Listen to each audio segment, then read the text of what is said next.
नमस्कार, आप देख रहे हैं 4 PM। मैं हूं आपके साथ सिमरन। आइए शुरू करते हैं दिन भर की बड़ी खबरें, लेकिन उससे पहले एक नजर आज की हेडलाइंस पर। समाजवादी पार्टी के वरिष्ठ नेता आजम खान समेत पत्नी तंजीन व बेटे अब्दुल्लाह को 7 साल की सजा। राष्ट्रपति द्रौपदी मुर्मू आज पटना पहुंची। इस दौरान एयरपोर्ट पर राज्यपाल और मुख्यमंत्री नीतीश कुमार ने किया उनका स्वागत। छत्तीसगढ़ में बीजेपी प्रत्याशी रेणुका सिंह के बिगड़े बोल, दी खुलेआम धमकी। रेप के आरोपी आसाराम बापू को नमन करना बीजेपी के राष्ट्रीय महासचिव कैलाश विजयवर्गीय को पड़ा भारी। भाजपा सहयोगी जेजेपी के बागी बोल, कहा अगर नहीं बनी बात तो भाजपा से अलग होकर लड़ेंगे राजस्थान में चुनाव। तेलंगाना के मुख्यमंत्री केसीआर पर कांग्रेस का बड़ा आरोप। यूपी के पूर्व मंत्री व समाजवादी पार्टी के राष्ट्रीय महासचिव आजम खान, उनकी पत्नी डॉक्टर तजीन फातिमा और उनके बेटे अब्दुल्ला आजम को रामपुर कोर्ट ने 7 साल की सजा सुनाई है। इतना ही नहीं, तीनों को कोर्ट से सीधा आज ही जेल भेज दिया जाएगा। जानिए क्या है पूरा मामला इस रिपोर्ट में। समाजवादी पार्टी के नेता आजम खान व उनके परिवार को तगड़ा झटका लगा है। बेटे अब्दुल्ला आजम के 2 जन्म प्रमाण पत्र के मामले में कोर्ट ने ये बड़ा फैसला सुनाया है। कोर्ट ने आजम खान, अब्दुल्ला आजम और पत्नी तंजीन फातिमा को 7 साल की सजा सुनाई है। इसी के साथ ही कोर्ट के आदेश पर तीनों को सीधे जेल भेजा जाएगा। बता दें कि इससे पहले बुधवार को ही कोर्ट ने मामले में तीनों को दोषी करार दिया था। सपा के पूर्व विधायक अब्दुल्ला आजम खान के 2 जन्म प्रमाण पत्र मामले में दोनों पक्षों की दलील सुनने के बाद कोर्ट ने बुधवार को अपना फैसला सुनाया। लघु उद्योग प्रकोष्ठ के तत्कालीन क्षेत्रीय संयोजक एवं भाजपा विधायक आकाश सक्सेना ने 2019 में गंज थाने में सपा के वरिष्ठ नेता आजम खान के बेटे पूर्व विधायक अब्दुल्ला आजम के खिलाफ 2 जन्म प्रमाण पत्र होने का मामला दर्ज कराया था, जिसमें सपा नेता आजम खान और उनकी पत्नी डॉक्टर तंजीन फातिमा को भी आरोपी बनाया गया था। पुलिस ने विवेचना के बाद मामले में चार्जशीट कोर्ट में दाखिल की थी। तीनों ही लोग इस पर जमानत पर चल रहे हैं। मामला MP MLA magistrate trial court में चल रहा है। 11 अक्टूबर को इस मुकदमे में अब्दुल्ला आजम के अधिवक्ताओं को बहस करनी थी, लेकिन उनके द्वारा कोर्ट में स्थगन प्रार्थना पत्र दिया गया था। इस फैसले के खिलाफ जिला जज की कोर्ट में रिवीजन दायर की गई थी। सपा के पूर्व विधायक अब्दुल्ला आजम के 2 जन्म प्रमाण पत्र मामले में कोर्ट 30 गवाहों और उपलब्ध दस्तावेजी सबूतों के आधार पर अदालत ने अपना फैसला सुनाया है। दोनों ओर से 15-15 गवाह सुनवाई के लिए पेश किए गए। गौरतलब है कि आजम खान समाजवादी पार्टी के एक प्रमुख नेता हैं। ऐसे में उनकी गिरफ्तारी से आने वाले लोकसभा चुनाव में काफी असर पड़ेगा। वहीं आजम खान की गिरफ्तारी को लेकर विपक्ष भी सरकार पर हमलावर है। अपने 3 दिवसीय दौरे को लेकर राष्ट्रपति द्रौपदी मुर्मू आज बिहार पहुंची। पटना एयरपोर्ट पर पहुंचते ही उनका भव्य स्वागत किया गया। उनके आगमन को लेकर के सारी तैयारियां पहले से ही पूरी हो चुकी थी। पटना, मोतिहारी और गया में उनके कार्यक्रम को लेकर के पहले ही यातायात व्यवस्था बदल दी गई थी। पूरी खबर देखिए हमारी इस रिपोर्ट में। राष्ट्रपति द्रौपदी मुर्मू अपने 3 दिवसीय दौरे के लिए बिहार पहुंची, जहाँ एयरपोर्ट पर ही राज्यपाल राजेंद्र विश्वनाथ अर्लेकर, मुख्यमंत्री नीतीश कुमार और उप मुख्यमंत्री तेजस्वी यादव ने उनका स्वागत किया। अपने 3 दिवसीय दौरे के पहले दिन राष्ट्रपति सबसे पहले बापू सभागार पहुंची, जहां पर मुख्यमंत्री नीतीश कुमार ने पौधा, राष्ट्रपति की पोर्ट्रेट और भागलपुरी सिल्क की साड़ी देकर उनका स्वागत किया। इसके बाद राष्ट्रपति ने चौथे कृषि रोड मैप को लॉन्च किया। कृषि रोड मैप का प्रेजेंटेशन दिया गया। वहीं कार्यक्रम को संबोधित करते हुए नीतीश कुमार ने कहा कि बिहार सरकार का लक्ष्य है कि 2025 तक हर खेत में पानी पहुंच जाए। कृषि बिहार की अर्थव्यवस्था की रीढ़ है। राज्यपाल से आग्रह है कि वो भी रोड मैप की निगरानी करें।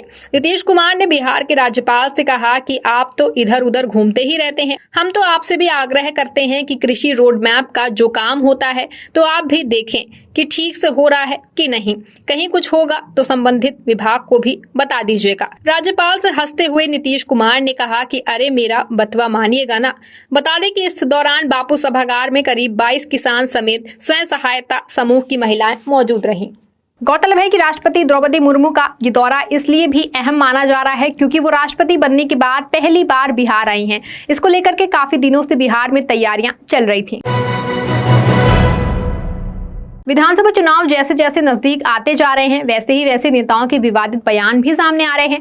इसी बीच छत्तीसगढ़ से भाजपा उम्मीदवार रेणुका सिंह ने एक बार फिर विवादित बयान दिया है। क्या कुछ कहा है रेणुका सिंह ने, आइए जानते हैं हमारी इस रिपोर्ट में। छत्तीसगढ़ की पहली विधानसभा भरतपुर सोनहत से भाजपा ने केंद्रीय मंत्री रेणुका सिंह को प्रत्याशी बनाया है और इन दिनों रेणुका सिंह भरतपुर सोनहत क्षेत्र में धुआंधार प्रचार में जुटी हुई हैं। इसी बीच उन्होंने विवादित बयान देते हुए कहा कि मैं वो नेता हूं कि जो मेरे कार्यकर्ता की एक उंगली काटेगा तो मैं उसका एक हाथ काट कर दूसरे हाथ में देना जानती हूं। इससे पहले रेणुका सिंह ने आचार संहिता का उल्लंघन किया था। उन्होंने बिना किसी सक्षम अधिकारी के अनुमति के बाइक रैली निकाली। इसके लिए कोरिया कलेक्टर व जिला निर्वाचन अधिकारी विनय कुमार लंघे ने नोटिस जारी किया था। इसी बीच महिला प्रत्याशी रेणुका सिंह ने एक मंच से ऐसा बयान दिया जो कि कानूनी तौर पर एकदम सही नहीं है। बता दें कि रेणुका सिंह ने ग्राम केल्हारी में भारतीय जनता पार्टी द्वारा आयोजित कार्यकर्ता सम्मेलन में रेणुका सिंह ने खुले मंच से कार्यकर्ताओं से कहा कि उन्हें किसी से डरने घबराने की जरूरत नहीं है। जो सीमा पार करना चाहते हैं करिए। आप 56 इंच वाले मोदी जी के दल के कार्यकर्ता हैं। इस इरादे के साथ आपको चुनावी रण में उतरना है। गौरतलब है कि भाजपा पर लगातार आरोप लगते रहे हैं कि वो देश में नफरत फैलाने का काम कर रही है। ऐसे में विधानसभा चुनाव के प्रचार की इतनी बेताबी है कि भाजपा प्रत्याशी ऐसे विवादित भाषण दे रहे हैं जिसका खामियाजा उन्हें इस बार के चुनाव में भुगतना पड़ सकता है। इस चुनावी मौसम में सभी पार्टियां जनता को रिझाने में लगी हुई हैं। सभी खूब जमकर के प्रचार भी कर रही हैं। ऐसे में भाजपा के राष्ट्रीय महासचिव कैलाश विजयवर्गीय का वीडियो सोशल मीडिया पर काफी ज्यादा वायरल हो रहा है, जिसमें वो आसाराम की तस्वीर के सामने हाथ जोड़कर प्रणाम करते दिखाई दे रहे हैं, जिसके लिए वो काफी ज्यादा ट्रोल भी हो रहे हैं। पूरा मामला जानिए हमारी इस रिपोर्ट में। बलात्कार के आरोप में जेल की सजा काट रहे आसाराम बापू को सर झुकाना और प्रणाम करना बीजेपी के राष्ट्रीय महासचिव कैलाश विजयवर्गीय के लिए मुश्किलें बढ़ा सकता है। इस मामले में विपक्ष भी हमलावर है। वहीं कैलाश विजयवर्गीय के वायरल वीडियो को देखकर लोग भी उन पर सवाल उठा रहे हैं। बीजेपी के राष्ट्रीय महासचिव कैलाश विजयवर्गीय को इंदौर की विधानसभा क्रमांक 1 से प्रत्याशी बनाया गया है। विधानसभा चुनाव का प्रत्याशी बनने के बाद से ही कैलाश विजयवर्गीय लगातार सभाएं कर रहे हैं। दरअसल विधानसभा क्रमांक 1 में आसाराम समर्थकों ने एक कार्यक्रम का आयोजन किया था जो कि भजन संध्या पर आधारित था। इस कार्यक्रम में कैलाश विजयवर्गीय भी शामिल हुए। यहाँ पर उन्होंने आसाराम बापू को नमन किया और उनकी तस्वीर के सामने फूल चढ़ाए।